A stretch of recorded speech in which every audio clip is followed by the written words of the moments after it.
Bonjour et bienvenue au Forum Radio J, dont vous ouvrez avec nous, Patrick Mignola, la 34e saison. Alors, guerre en Ukraine, crise de l'énergie, enjeux climatiques, inflation record, incertitude économique. Comment, dans un contexte aussi incertain, rassurer les Français à la veille du débat budgétaire et en cette rentrée 2022 ? La droite réclame des économies, la gauche veut taxer les riches et les super profits des entreprises. Comment faire adopter le budget 2023 d'ici quelques semaines sans passer par le 49.3. Puis au-delà, quid des réformes à venir, comment notamment engager celle des retraites et éventuellement celle de la proportionnelle. Mais pour commencer, Patrick Mignola, le contexte économique, social ou encore géopolitique, est-ce que cela fait de cette rentrée 2022 celle de tous les dangers, Patrick Mignola ? C'est un danger... Au fond, c'est pas un danger pour la démocratie, c'est pas un danger pour Emmanuel Macron ou pour la majorité. C'est un danger si on n'essaye pas d'objectiver le débat. C'est-à-dire ? C'est-à-dire sur chacun des sujets que vous venez de citer. Essayer de se mettre les idées au clair et plutôt qu'essayer de les utiliser, de les exploiter politiquement, électoralement au quotidien, au fil de polémiques secondaires, qu'on soit capable de donner une vision aux Français. Parce qu'ils n'ont pas besoin d'être rassurés comme on rassurerait des enfants. Il faut leur dire la vérité. C'était pas un peu le rôle de François Bayrou au départ ? C'est le rôle qu'il assume en tant que commissaire au plan. Comme commissaire au plan. Vous savez, quand il a été le premier à enfin redire la vérité sur la crise de l'énergie. C'était avant l'Ukraine. Et parce qu'il fallait lutter contre le réchauffement climatique, il fallait qu'on électrifie l'économie. Il fallait qu'on évite les émissions de gaz à effet de serre. Si demain, on veut limiter le gaz à effet de serre, tous les modèles le démontrent, on a besoin du nucléaire. Voilà, on dit la vérité aux Français, on dit le réchauffement climatique, c'est d'abord le gaz à effet de serre, donc c'est l'utilisation des hydrocarbures. Si demain on ne veut plus utiliser d'hydrocarbures, il faut électrifier. Et on n'arrivera pas à maintenir le modèle de société qui est le nôtre si on n'a pas l'énergie nucléaire. Alors on va en reparler du nucléaire, mais d'abord, justement, c'est un peu lié à ça. En cette rentrée 2022, il y a un dossier sensible, très sensible, c'est l'augmentation des prix de l'énergie. Est-ce qu'on vit une crise comparable à celle de 1973, après la guerre de Kippour ? Alors, je crois que la situation est un peu différente. C'est-à-dire qu'il y a d'abord une conjonction de deux situations inflationnistes. La première situation inflationniste, c'est au lendemain de la grave crise historique du Covid, il y avait eu une limitation des échanges mondiaux, ils sont repartis à la hausse, et donc naturellement, ça a créé de la tension inflationniste. Est venue s'ajouter à ça la tension inflationniste de la guerre en Ukraine sur la question spécifique de l'énergie, alors pas particulièrement pour la France, parce que la France était protégée justement par son parc nucléaire, mais parce que nous sommes dans une économie ouverte et que dans l'ensemble des pays européens, il y a eu aussi des tensions inflationnistes qui sont venues s'ajouter. Et grosso modo, pour les Français qui subissent aujourd'hui environ 6% d'inflation, si on veut dire des choses simples, sans être simpliste, la moitié de l'inflation est due à la reprise économique mondiale et l'autre moitié de l'inflation est due à l'énergie. Mais nous avons protégé les Français de ce point de vue-là. C'est-à-dire toutes les décisions qui ont été prises depuis une année ont limité l'augmentation de l'inflation, qui aurait dû aujourd'hui être plutôt à 10 ou 12. Ça veut dire que vous dites que la France, vous considérez que la France s'en tire mieux que les autres, notamment les autres pays européens ? Ça ne signifie pas qu'il n'y ait pas d'inquiétude et qu'il n'y ait pas des difficultés. Il y a des personnes qui se font du souci pour l'hiver prochain, pour savoir comment elles vont se loger. Et c'est la raison pour laquelle aujourd'hui il faut travailler sur la façon de délier à l'échelon européen le prix du gaz et le prix de l'électricité. Parce que selon les types de production électrique qu'on a dans les pays, s'il est extrêmement lié au gaz, ça peut faire un doublement ou un triplement du prix de l'électricité. Si on a l'hydroélectricité, ou si on a le nucléaire, ou si on a bien développé les énergies renouvelables, c'est le cas de la France, on peut avoir un prix de l'électricité moindre. Enfin, énergie renouvelable, c'est pas vraiment très en route aujourd'hui en France. Ça a bien démarré. Et moi, j'ai été longtemps élu du département de la Savoie, où on avait créé les premiers panneaux solaires. Et on avait le commissariat à l'énergie atomique qui avait créé l'Institut national du solaire. Mais à force de ne pas dire vraiment la vérité aux Français. C'est-à-dire leur dire qu'on ne réussira pas la transition écologique si on ne sait pas faire des efforts et changer nos modes de vie. Y compris en acceptant que parfois, il y a des éoliennes, et des éoliennes offshore, que parfois, il y a des panneaux solaires. Des éoliennes que même les des champs solaires. écologistes considèrent ont du mal à accepter l'implantation dans certaines zones. Oui, mais c'est toute la difficulté. Le GIEC crie à l'urgence et il a raison. Et ça fait déjà des années qu'on nous dit qu'il y a urgence à lutter contre le réchauffement climatique. Et pour autant, on ne sait pas prendre des décisions qui s'imposent en matière de nucléaire, en matière d'éolien, en matière de solaire, en matière d'hydroélectricité. Je veux juste rappeler quelque chose qui était un événement dramatique il y a quelques années. Dans les moments où le gouvernement de François Hollande avait décidé l'arrêt de la centrale de Fessenheim. Confirmé et validé et acté par Emmanuel Macron. Mais évidemment, puisque de toute façon, lorsque vous décidez l'arrêt d'une centrale, il n'y a pas d'autre choix, il n'y a pas de retour en arrière possible. Il y a eu cet immense drame, vous savez, de ce garçon qui a été tué au barrage de Sivens. Et donc, ça a aussi arrêté les investissements hydroélectriques. Et puis, quelques années après, on a considéré qu'il ne fallait pas faire de champs solaires. Et puis, quelques années après, qu'il fallait se méfier de l'hydrogène. Et puis, quelques années après, qu'il ne faut pas faire d'éoliennes. Donc, ça fait combien d'années de retard? 20 ans? Donc, au fond, c'est probablement une dizaine d'années de retard que nous avons pris. Ça veut dire et désormais, il y a urgence à accélérer. Ça veut dire qu'aujourd'hui, un certain nombre de centrales nucléaires, c'est pratiquement en voie d'achèvement, si on n'avait pas pris ces 10 ans de retard. Oui, c'est exactement ça. Et donc, qu'est-ce que ça signifie sur le plan du débat public? Ça signifie que si on ne se met pas d'accord sur un constat, si on ne partage pas les constats, derrière, on n'est pas capable d'expliquer aux Français qu'il y a des solutions et qu'elles peuvent aussi être partagées. Avant de parler justement de l'évolution du débat public et ce qui en découle du CNR, Conseil national de la refondation, 2-3 questions techniques. 50 ans après 73, le contexte, on parlait de la crise de 73, le contexte politique, géopolitique a changé. Est-ce que cette crise énergétique est surmontable ou elle est insurmontable? À quelles conditions est-elle surmontable? Et puis autre question qui est liée à ça, c'est par la dette aujourd'hui qu'on fait payer l'augmentation des prix de l'énergie. Est-ce que c'est un choix judicieux? Alors, est-ce qu'elle est surmontable? En tout cas, on va tout faire pour ça. Et en tout cas, à quelles conditions? Moi, j'ai regretté la polémique un peu inutile et un peu stérile sur le Conseil de défense de l'énergie qu'a organisé le président de la République. Il est encore heureux, dans un pays démocratique, que le président de la République puisse s'organiser comme il veut. Ça sert à quoi de parler de ces débats, de débattre de ces sujets dans le cadre d'un Conseil de défense? Mais ça sert à faire du pilotage entre toutes celles et ceux qui doivent prendre des décisions pour répondre à votre question, c'est-à-dire comment on va passer l'hiver prochain. On le fera d'abord parce que la meilleure énergie, c'est celle qu'on ne dépense pas. Donc on va le faire à travers des économies d'énergie. Et c'est chaque Français, chaque entreprise qui effectivement va faire des efforts, on va essayer de modifier un peu son mode de vie. Et que si chacun essaye de restreindre un peu sa consommation énergétique, on puisse passer sans blackout l'hiver prochain. Et puis ensuite, vous me posez une deuxième question. Est-ce que c'est bien de le faire en touchant à l'argent public? J'ai beaucoup écouté ces dernières heures. En renvoyant sur les générations futures le paiement de cette dette. Et si l'économie s'effondre du jour au lendemain et qu'il faut la reconstruire? Il y a un risque? Ça coûtera encore plus cher. Non, mais il y a un risque. Regardez, aujourd'hui, vous avez en Angleterre un peuple qui est en train de se révolter et de brûler ses factures d'électricité. Vous avez en Italie des entreprises qui menacent de s'arrêter, qui travaillent par intermittence parce que l'énergie est trop chère. Ça coûte en réalité beaucoup plus cher aux contribuables aujourd'hui et ça coûtera plus cher aux contribuables demain que d'arrêter des pans entiers de l'économie. Et donc, il faut pouvoir soutenir par l'argent public aujourd'hui, en le ciblant évidemment, mais il faut pouvoir par l'argent public rendre, j'allais dire acceptable, en tout cas moins douloureux pour la population, la situation qu'on traverse, et faire en sorte que l'économie puisse continuer de tourner. Moi, je veux bien toutes les leçons du monde de la part des Républicains, qui nous expliquent qu'il faut retrouver un équilibre dans les dépenses publiques, qu'on dépense beaucoup trop. La seule chose qu'ils ont été capables de proposer lors de la loi sur le pouvoir d'achat, c'était qu'on sursubventionne plus encore le carburant. On est tous contents de payer le carburant à 1,50 € au lieu de 2 € depuis 3 jours. C'est une décision saine qui a été prise par le gouvernement, mais aussi par une large majorité à l'Assemblée. Et je m'en réjouis.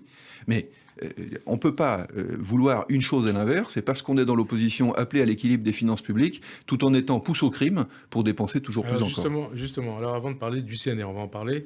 D'abord, le budget, puisque ça va être le débat important de cette rentrée, en tout cas de l'automne. Nous sommes à 3 semaines de la présentation du budget en Conseil des ministres. La droite, vous en avez parlé, réclame des économies. La gauche veut taxer les riches et les super-profits. Sur quoi la majorité serait-elle prête à céder ? Est-ce qu'un compromis, par exemple, sur la taxation des super-profits est envisageable avec la NUPES et avec les autres partis de l'opposition ? Oui, Frédéric Aziza, la façon même dont vous le formulez montre qu'il y a encore de grands progrès démocratiques à faire dans ce pays. C'est-à-dire ? C'est pas céder, c'est comment on trouve des compromis. Moi, je pense que ce budget, il doit effectivement nous ramener sur des trajectoires financières qui sont équilibrées, parce qu'on ne va pas rajouter une dette financière à la dette écologique qu'on a déjà accumulée depuis des décennies. Évidemment. Et tout le monde est d'accord là-dessus. Mais ce budget, il a pour objectif que notre police fonctionne mieux pour lutter contre l'insécurité dans le pays. Donc, il a pour objectif qu'on continue à augmenter le budget de la justice. Que l'école, la santé, puissent disposer de moyens leur permettant de répondre, de se remettre en fonctionnement. On s'est tellement inquiété lors de la rentrée parce qu'on n'avait plus de chauffeurs de bus dans les bus scolaires et qu'on risquait de ne plus avoir d'enseignants devant les élèves. Alors tout ça, c'est évidemment une réflexion approfondie qui doit être menée sur chacun de ces secteurs. Et c'est pour ça qu'on ouvre les chantiers à nouveau aujourd'hui. Mais d'abord, on fait un budget pour le pays. On n'essaye pas de trouver la manière de s'attirer les uns les autres dans des guet-apens. Alors quel compromis possible, quel consensus possible éventuellement avec les oppositions, qu'elles soient de gauche, de droite, éventuellement d'extrême gauche et d'extrême droite ? Moi, je vais vous dire... Est-ce que c'est possible ? Je ne suis pas très optimiste. Ah bon ? J'ai lu ce matin... Vous n'êtes pas très optimiste sur l'évolution du débat autour du budget ? Sur la capacité à vouloir gouverner ensemble. Parce que, et vous pensez de qui, de LR ? Les Français, au fond, tous, parce que, que ce soit la grande usurpation de la NUPES ou la grande dissimulation du Front National, de toute façon, à l'Assemblée nationale, il y a déjà beaucoup de personnes qui n'ont pas envie de travailler avec le gouvernement. Mais au-delà de ça, les Français ont envoyé à l'Assemblée nationale, au fond, une assemblée très représentative de toutes les sensibilités du pays. Et la responsabilité de chacun, c'est quasiment la proportionnelle, sauf que malheureusement, c'est une assemblée qui est mal née peut-être, parce que si elle avait été élue à la proportionnelle, chacun se serait fait élire sur ses idées plutôt que contre celles des autres.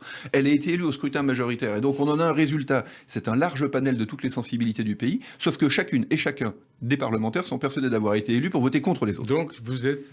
pessimiste. Et donc, moi, je sais que Gabriel Attal ne veut pas se résoudre à utiliser l'arme du 49.3, qui apparaîtrait comme une forme de brutalité démocratique. Et vous lui dites quoi ? Moi, ce que je pense aujourd'hui, c'est que nous avons quelques semaines devant nous pour regarder si les oppositions... 3 semaines. Dans les 3 semaines qui viennent, il faut que les oppositions nous disent si elles resteront dans les postures et considérant qu'elles sont dans l'opposition, voteront naturellement, nécessairement, quelles que soient nos propositions contre le budget, ou est-ce qu'elles sont capables de faire des propositions ? Moi, je les appelle à faire des propositions. Mais vous en pensez quoi ? Ce sera possible ? Est-ce que... Attendez, on va... Je vous ai dit que j'étais pessimiste. Mais justement, je vous posais la question autrement. On a vu que ça a pu se dérouler de cette manière dans le cadre du collectif budgétaire de cet été. Oui. Est-ce que au moment du budget, ça pourrait être pareil? Moi, je pense que ça va être difficile avec les Républicains qui jouent la compétition de leur future présidence. Et chacun des candidats a d'ores et déjà annoncé que de toute façon, il faudrait voter contre le budget. C'est-à-dire, avant même de voir le budget, on veut voter contre le budget. On sait que la NUPES est intégralement dans la main de Jean-Luc Mélenchon, qui n'a aucune intention de voter le budget non plus. Et le Rassemblement national ne fera évidemment pas ce cadeau non plus, même si désormais il se cache derrière des cravates. Donc, ma crainte, c'est que la France, dans 3 semaines, fasse le constat qu'on ne pourra peut-être pas avoir de budget. Ça veut dire un 49.3 et dans ces conditions, immédiat et dans ces conditions, moi, je pense que la sagesse, c'est de demander aux oppositions ce que sont non pas leurs positions, leurs postures, mais leurs propositions. Il faut qu'aujourd'hui, elles énoncent des propositions. Ça n'est pas encore le cas. Vous citez les Républicains avec les finances publiques. On a vu qu'ils pouvaient dire une chose et l'inverse dans la même minute l'été dernier, puisqu'ils appelaient à l'équilibre des finances publiques et en même temps à la dépense publique. Quant à la gauche, sur la taxation des super-profits, objectivement, on a essayé de bâtir... La gauche, et même à l'air, Pradier dit la même chose. Mais dans la majorité, on a essayé de bâtir une position de sagesse. Il y a effectivement des profits exceptionnels qui sont consécutifs, en particulier chez les énergéticiens, à la crise de l'énergie à laquelle on faisait référence tout à l'heure. Nous leur avons demandé, via des fonds d'investissement, qu'elles puissent investir dans une accélération de la transition écologique. Et au fond, que des énergéticiens participent à la transition énergétique, il n'y a rien de choquant.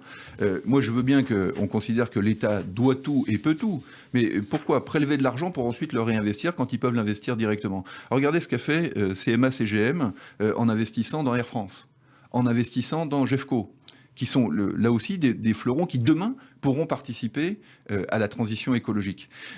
Moi, je préfère que ces profits exceptionnels qui ont été engrangés par des entreprises soient investis dans l'économie réelle, créent des emplois et permettent la transition écologique. Et s'ils ne le font pas, et c'est là la sagesse de notre position, et s'ils ne le font pas, on se garde la possibilité effectivement de les taxer. Moi, j'avais fait une proposition. Vous savez, j'avais fait une proposition assez simple. Parce qu'il ne faut pas oublier... Quand vous étiez député, parce que vous l'êtes plus aujourd'hui. Oui, c'est ça. Mais qui est repris désormais par mes amis du mouvement démocrate à l'Assemblée. C'était d'avoir un IS minimal, un impôt société minimal. Parce qu'il ne faut pas oublier qu'aujourd'hui... On parle aussi d'impôt européen. Aujourd'hui, on parle beaucoup des bénéfices des entreprises, mais il ne faut pas avoir une mémoire de poisson rouge. Quand une entreprise fait des bénéfices, elle paye des impôts déjà. 25% sur son bénéfice. Donc plus le bénéfice sera élevé, plus de toute façon, elles payeront des impôts. Et moi, j'avais fait une proposition, c'est que toutes les entreprises de France payent un IS minimal. C'est la proposition de Joe Biden, qui a été reprise, effectivement, comme vous le dites, à l'échelle de l'Union européenne. Si demain, toutes les entreprises de France avaient un IS plancher, c'est-à-dire que l'optimisation fiscale ne permettait pas de descendre en dessous de 15%. C'est à peu près la barre sur laquelle les dirigeants du monde pourraient se mettre d'accord aujourd'hui. Ça a des chances d'aboutir ? Et à ce moment-là, c'est même pas la peine d'aller chercher une taxation des super profits. Est-ce que le MoDem va le proposer dans le cadre du débat budgétaire? Nous le reproposerons cette année, comme nous l'avions proposé les 2 années précédentes. Ça peut être adopté? Il y a, je pense, des chances que ce soit adopté s'il y a une bonne coordination européenne. C'est à l'échelon européen, évidemment, qu'il faut décider de ce type de mesures, puisqu'il n'est pas question d'introduire des formes de concurrence fiscale entre les pays. On sait bien la difficulté qui peut être la nôtre avec un certain nombre de, sinon paradis fiscaux, en tout cas de différenciation fiscale, par exemple, avec l'Irlande. Donc, si demain, nous pouvions déjà avoir un impôt société fixé à 15%, comme les États-Unis s'apprêtent à le faire, on ne discuterait plus de la taxation des super-profits, on aurait recréé de la justice fiscale. Donc, sur le budget, le 49.3, il est inévitable? C'est une question. Non, il est évidemment pas inévitable. Et si vous utilisez le 49.3, si le gouvernement utilise le 49.3, la sagesse... Attendez, ça doit être au début du débat ou plus... Non, il faut que dès le un peu plus tard. Moi, je crois qu'il faut qu'on l'assume. C'est-à-dire qu'il faut qu'on assume, de se dire, voilà... attendez, on précise les choses. Il faut que vous assumiez le 49.3. Nous trouvons... Il faut que l'ensemble des députés, toutes tendances politiques confondues, assument qu'en cas de blocage, ça conduira nécessairement au 49.3 parce qu'on ne peut pas laisser la France sans budget. Et quand ? Et donc, ils assument de faire des propositions et que on ne considère pas comme incongru, quand on est dans l'opposition, de faire progresser un budget et se donner ainsi les moyens de le voter. Tu sais, c'est un changement fondamental. Parce que, comme auparavant, il y avait toujours des majorités absolues à l'Assemblée nationale. On partait du principe qu'on pouvait faire n'importe quoi lors des séances budgétaires quand on était dans l'opposition, et qu'à la fin, quoi qu'il arrive, parce qu'on était dans l'opposition, il faudrait voter contre. Et là, donc là, il n'y a plus de majorité absolue.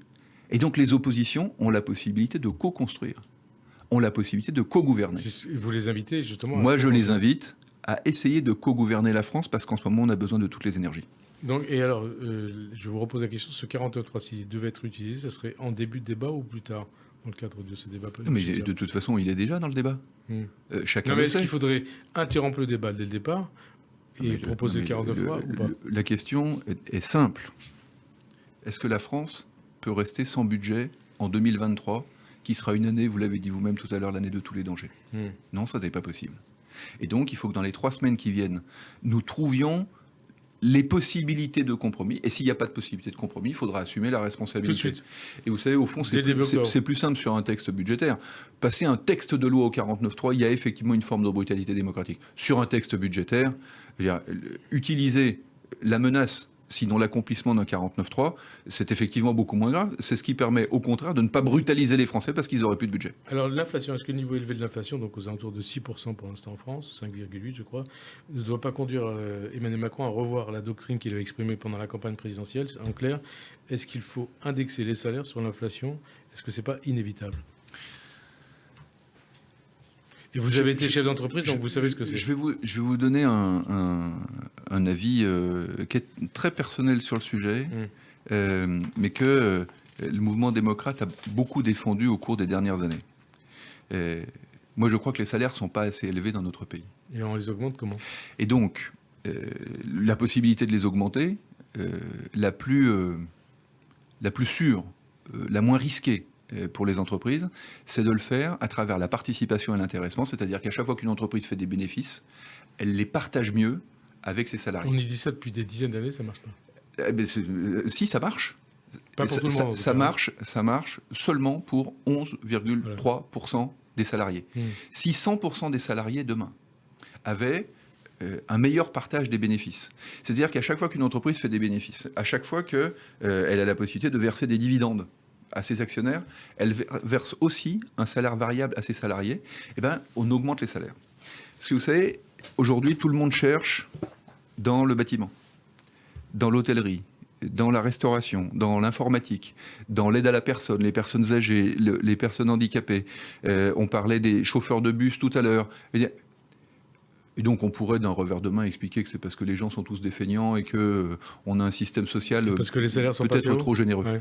Mais il faut peut-être se demander aussi pour savoir si le travail est suffisamment rémunéré dans notre pays.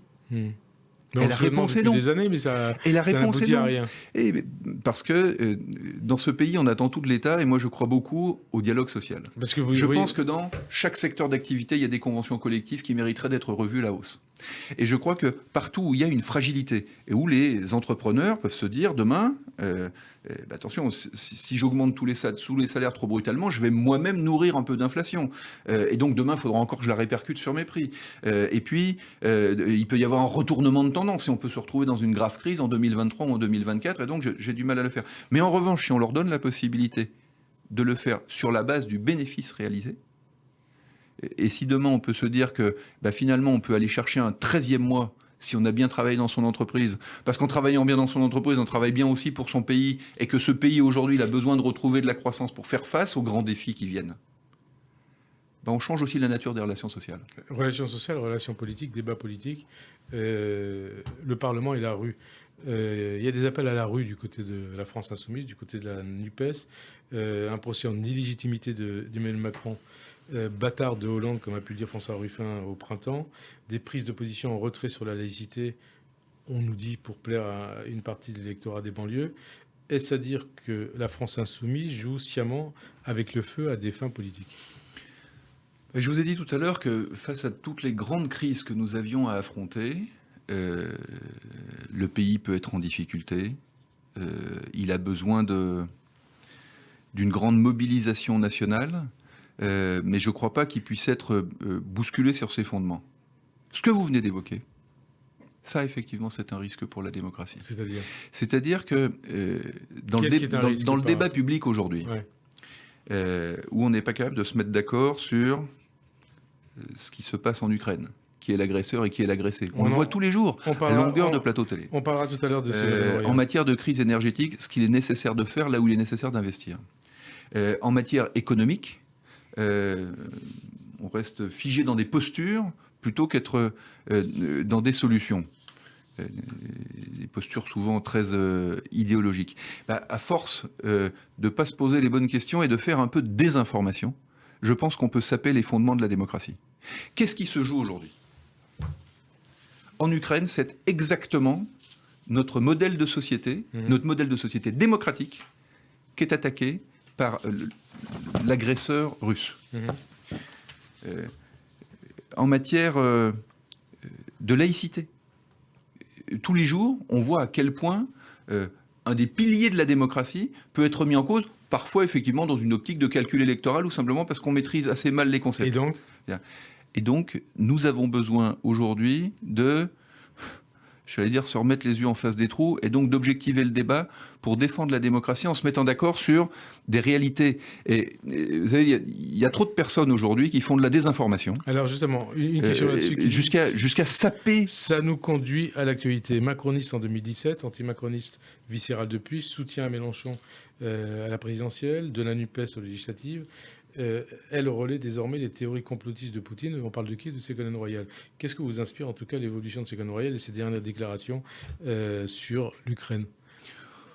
Refusant de parler de crimes de guerre, notamment à Boutcha et à la maternité de Mariupol. Moi, j'ai été, comme tous ceux qui l'ont entendu, évidemment choqué par ses propos, qui sont d'ailleurs, qui sont au fond pathétiques. Mais arrêtons-nous un instant sur ce que ça signifie. Qu'est-ce que ça révèle du débat public? Aujourd'hui, un certain nombre de personnes se comportent en influenceurs. C'est un peu comme dans le monde économique, il y a des influenceurs pour essayer de vendre des jouets aux enfants ou des vêtements. Je vais vous faire préciser votre terme, influenceur. C'est-à-dire comme des agents d'étrangers, des agents de Poutine Des personnes qui sont en tout cas manipulées, j'espère qu'elles ne sont pas appointées, mais en tout cas un certain nombre de gens qui courent les plateaux télé, qui peuvent faire des articles de presse sans d'ailleurs qu'on leur fasse quelques procès que ce soit. D'ailleurs, on l'a vu pendant la crise du Covid ensuite, aussi. Bien sûr. Et au fond, chacun s'arrange avec la vérité et essaye d'influencer l'opinion publique en manipulant les faits. Royal, donc. Royal, le cas Royal, qu'est-ce que vous en pensez? Mais on est exactement dans une illustration de ce type. Mais Mme Royal a été candidate à la présidentielle, donc elle est un peu plus connue que les autres. Mais tous les jours, dans tous les journaux et sur toutes les chaînes de télévision continues, vous voyez passer un certain nombre de gens qui disent exactement l'inverse de la réalité. Et quand dans une société, dans le débat public, on n'est pas capable de se mettre d'accord, allez, je ne dis pas la vérité, parce que la vérité peut toujours faire l'objet de débats d'opinion, mais en tout cas de constats partagés. Si on n'est pas capable de dire qu'en Ukraine, il y a un agresseur et un agressé, et que celui qui agresse au fond notre modèle de société, notre modèle de civilisation, eh bien, je crois que là, on rentre sous le coup d'une phrase de Jean-Claude Guesseau, vous savez, quand il a fait voter sa loi de 1986. Il disait le racisme n'est pas une opinion, c'est un délit. Le mensonge peut pas non plus être érigé en opinion dans la démocratie. Et je crois que la démocratie française a besoin de se solidifier, de se renforcer en remettant un peu de. Vous parlez aussi du mensonge de Ségolène Royal. Oui, évidemment, évidemment. Et alors, autre question, puisqu'on parle un peu de politique, que vous inspire la bataille pour la présidence de LR? Éric Ciotti, candidat à la présidence de ce parti, soutient la candidature de Laurent Wauquiez à la présidentielle.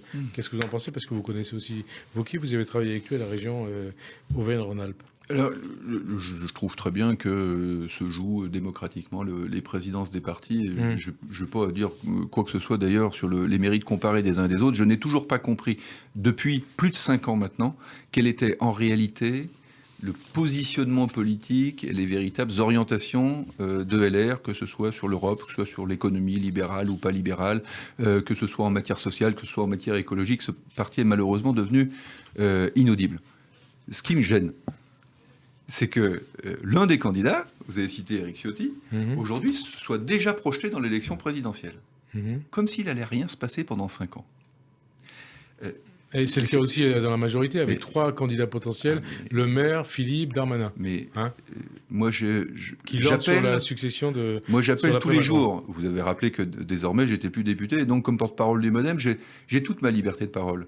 Moi, j'appelle mes amis au sein de la majorité, comme mes adversaires dans l'opposition, à ne pas se projeter en 2027. C'est une insulte faite aux Français. Il y a devant nous les plus extraordinaires défis, les plus grands enjeux. Réussir la transition climatique en faisant en sorte qu'elle soit socialement acceptable pour les Français. Résister alors que la guerre est revenue sur le sol européen et qu'on sera sans doute dans une guerre longue. Être capable de relancer l'économie sur le terrain, retrouver, réindustrialiser, réintéresser les gens au travail, les ramener vers le travail, à la fois les inciter à travailler, mais aussi mieux les récompenser, mieux récompenser leurs mérites. Tout ça, c'est des enjeux pour la semaine prochaine. On ne va pas attendre 5 ans avant de faire des propositions, de régler les problèmes des Français. En avance. La semaine prochaine, justement. Vous parlez de la semaine prochaine. Justement, la semaine prochaine.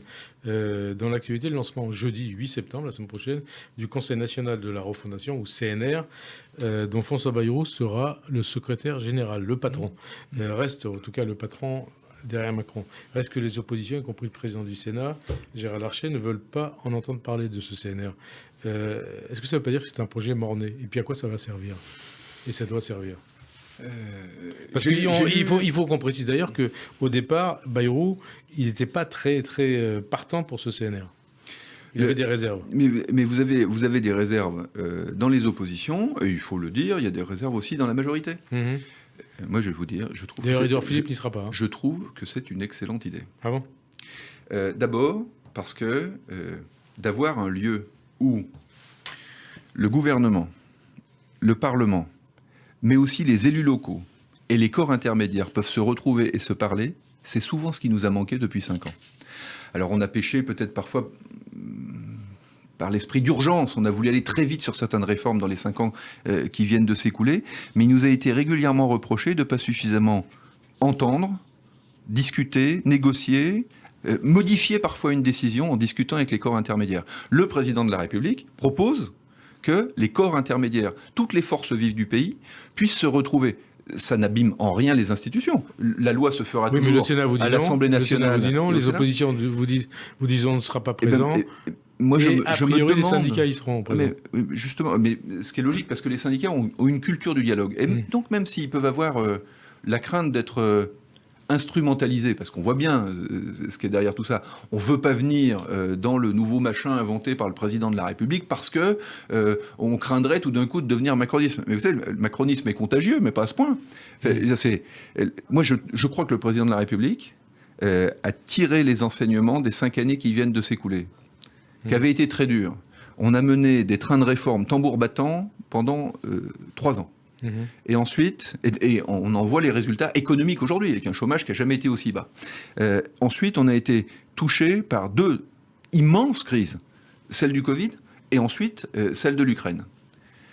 Sur les 5 années qui viennent de s'écouler, le président de la République a considéré, et il s'y était engagé pendant la campagne présidentielle, qu'il fallait changer de méthode.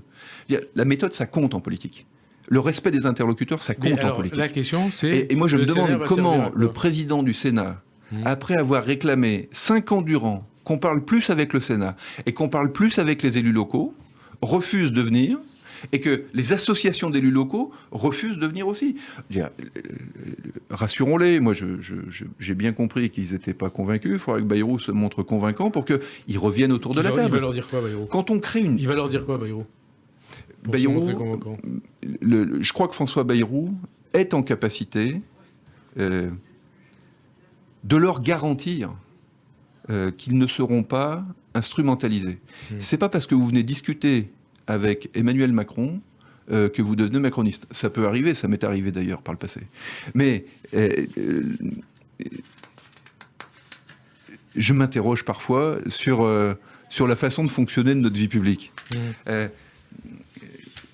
Parce que vous voteriez le budget, parce que vous voteriez une loi, parce que vous acceptez de venir discuter, tout d'un coup, du jour au lendemain, vous seriez taxé d'intelligence avec le pouvoir. Ben non, la véritable intelligence, dans le meilleur sens du terme, c'est de travailler avec les autres. Et pour moi, c'est parfaitement incompréhensible, parce que, vous savez, il y a ce sujet de concertation. On nous la réclame beaucoup, au moment où on la met en place, finalement, ils ne viennent pas autour de la table. Et puis après, ça fait le lien avec ce que vous disiez de Madame Royal. Un projet mort-né. Je le crois absolument pas, parce que de toute façon,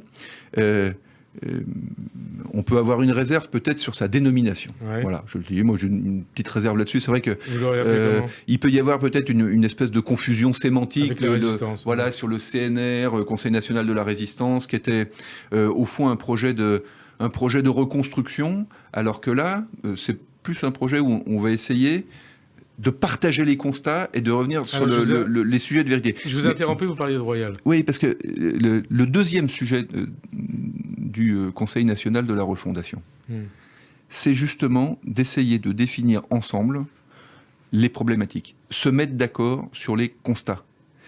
On ne peut pas avoir dans le débat public des gens qui prétendent qu'il y a 3 millions de chômeurs et d'autres qui a 8 millions de chômeurs. C'est Mélenchon qui dit 9 millions. Voilà, c'est à peu près comme l'augmentation du SMIC pendant la campagne législative. Chaque semaine, le SMIC prenait 100 euros dans la campagne de Mélenchon. Voilà. Et maintenant, donc, on augmente indéfiniment. Prenez le sujet de l'énergie. On a parlé du nucléaire. À un moment, on se met d'accord sur ce qu'est la consommation annuelle de la France, si demain on veut arrêter les hydrocarbures. Et donc, une fois qu'on s'est mis d'accord sur ces constats, ça permet d'avancer ensemble et d'éviter d'avoir à longueur de discours des gens qui nous expliquent qu'on va pouvoir tout faire sans le nucléaire. Mais c'est la même chose sur la réforme des retraites. Alors justement, j'allais vous poser cette question. L'année prochaine, nous allons franchir la barre des 3 000 milliards d'euros de dette. La solution pour sortir de cette spirale infernale de la dette, c'est quoi? C'est plus de travail ou plus d'impôts ou autre chose? C'est que dans un espace donc plus de comme travail, ça nous fait comme le parler Conseil des national de la refondation, on se met d'accord sur les chiffres. Moi, j'ai été très choqué lorsque j'étais parlementaire de voir le Conseil d'orientation des retraites expliquer tous les 6 mois que les comptes étaient déséquilibrés, puis finalement étaient rééquilibrés. Et puis on attend sa position d'ici 10-15 jours. Peut-être, mais parce que c'est un art difficile. C'est pas une critique ça dépend du contexte direct. du climat économique. Ça dépend des contextes et des projections économiques. Mais si le système des retraites, on le prend par le biais uniquement des finances publiques, parce qu'en France, on dépense 13% du PIB sur les retraites, alors que dans tous les autres pays de l'OCDE, on dépense entre 8 et 10.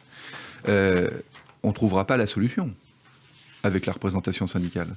Si en revanche, on regarde les 2 sujets majeurs sur l'âge de la retraite, c'est-à-dire l'emploi des seniors, comment on parvient à travailler plus longtemps dans notre pays. En France, on travaille en moyenne jusque 60 ans et demi, alors que dans tous les autres pays européens, on travaille en moyenne jusque 62 ans et demi. Il y a 2 ans d'écart. On n'est pas en train de parler de la retraite à 67 ans. Hein. Pourquoi il y a 2 ans d'écart? C'est parce qu'on ne sait pas inciter les entreprises à conserver les seniors et qu'on ne sait pas montrer aux seniors que parfois en travaillant 6 mois de plus ou une année de plus, ils vont gagner un pourcentage supplémentaire de retraite. Mais de la même façon, deuxième sujet sur la pénibilité. Si on ne se met pas d'accord sur la pénibilité, sur ce qu'elle est, comment on la qualifie, comment on la rémunère et comment éventuellement on part plus tôt à la retraite parce qu'on a eu un travail plus pénible toute sa vie ou pendant une partie de sa vie, forcément, on ne peut pas s'accorder. Si vous ne réfléchissez pas avec tous sur le travail, c'est même pas la peine d'ouvrir le sujet des retraites. Mais la réforme des retraites, comment vous l'envisagez?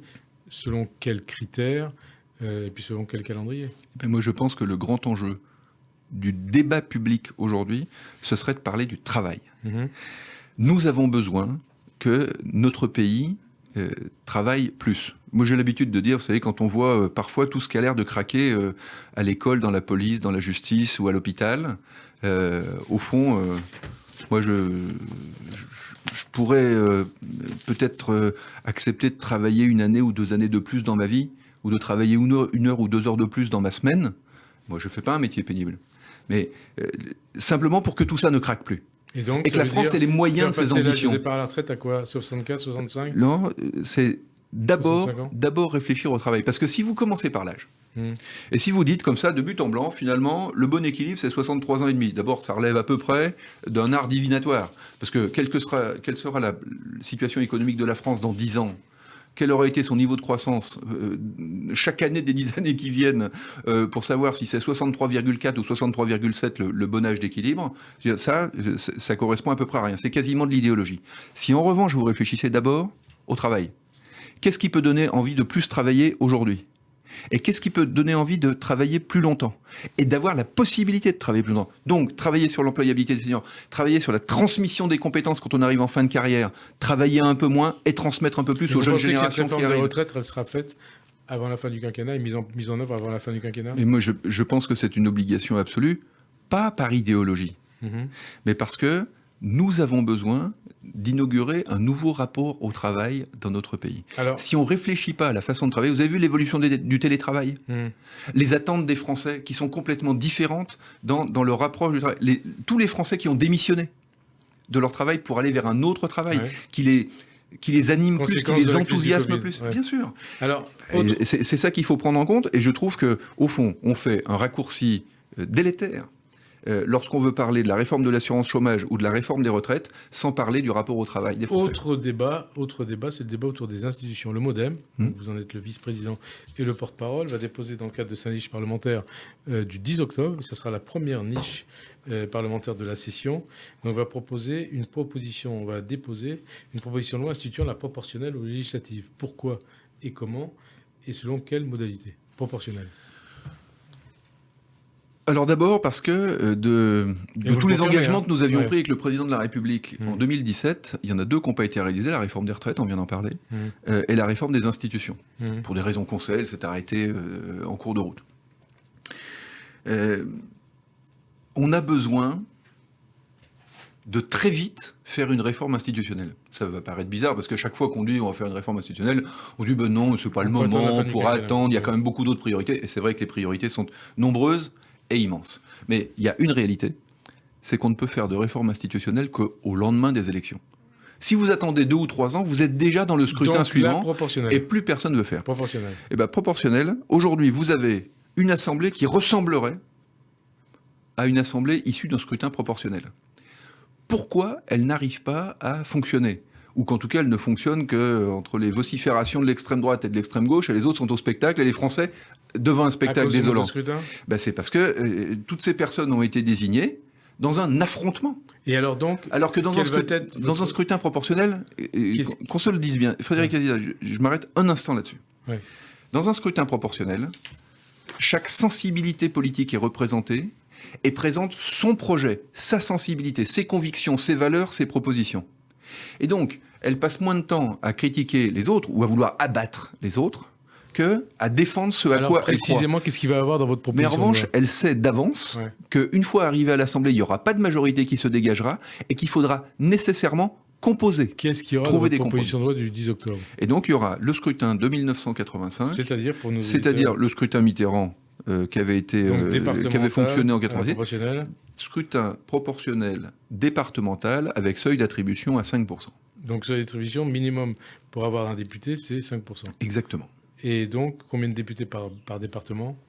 Et donc on pourrait garder le même nombre de députés qu'aujourd'hui et veiller à ce que les départements, chaque département est évidemment un parlementaire comme c'est le cas aujourd'hui. Vous pensez que cette proposition de loi a des chances d'être adoptée?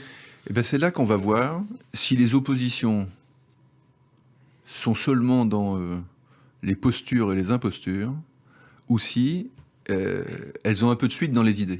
Parce que je sache, la France Insoumise, le Rassemblement National, les écologistes et une partie des socialistes ont tous pris position en faveur du scrutin proportionnel. Il y a la majorité. Est-ce que Emmanuel Macron approuve votre proposition de loi? Je ne le sais pas, je ne le sais pas, mais je suis sûr d'une chose, c'est qu'il y avait dans le programme du président de la République le fait d'instiller de la proportionnelle dans nos modes de scrutin. Et je sais surtout une chose, c'est qu'on ne peut pas rester les bras ballants. Aux élections municipales, les Français ont élu leur maire en faisant 40% de participation. Au régional, ils ont élu leur président de région en faisant 30% de participation. Et à la présidentielle, 70% de de Ce n'était pas un bon score non plus. Hein. Et au législatif, c'était 50%. Ouais. Ben, si on ne prend pas conscience qu'on met en danger la légitimité de la position politique et le fonctionnement même de la démocratie, si on ne change pas de mode de scrutin, c'est qu'on passe complètement à côté d'une des évolutions nécessaires pour notre pays. C'est le combat de la rentrée du MoDem, la proportionnelle ? Il y aura de multiples combats. Il ne faut pas se limiter à... On arrive à la fin de l'émission. Il faut faire un bon budget pour les Français. Ouais. 2, il faut leur donner une vision de l'avenir sur les enjeux géopolitiques, climatiques et économiques qui sont devant nous, de nature à les rassurer. Il faut travailler sur 2 sujets spécifiques qui sont ceux du mouvement démocrate depuis des années. 1, comment on partage mieux la valeur dans ce pays, et donc comment on est capable d'augmenter les salaires pour que le mérite des Français qui travaillent soit mieux récompensé. Et 2, comment on représente mieux les sensibilités des Français. Une ou 2 questions pour conclure. D'abord, demain, 5 septembre, sera commémoré le 50e anniversaire du massacre des athlètes israéliens aux Jeux Olympiques de Munich, qui a marqué tous ceux qui à l'époque étaient là.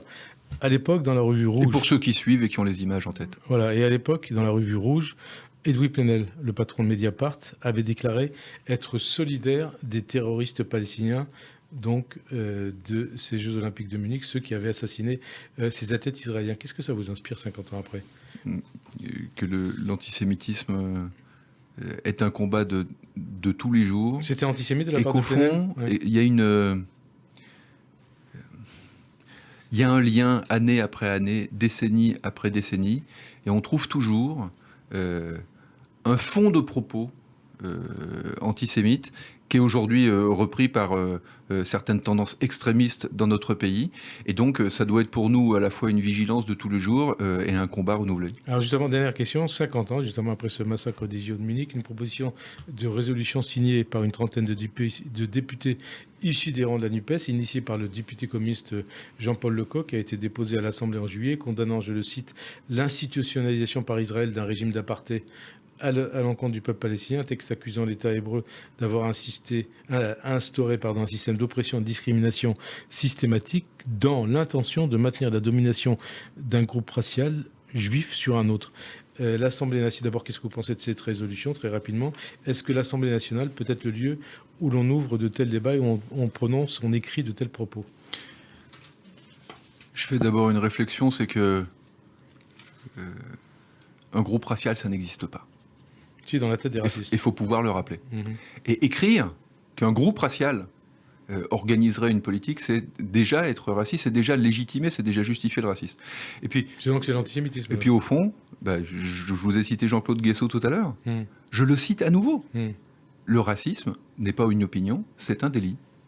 Merci en tout cas Patrick Mignola d'avoir répondu à notre invitation, la première émission de cette 34e saison du Forum Radio J. Bonne fin d'après-midi sur Radio J et à dimanche prochain. Merci. Et bonne nouvelle saison, merci à vous. Merci.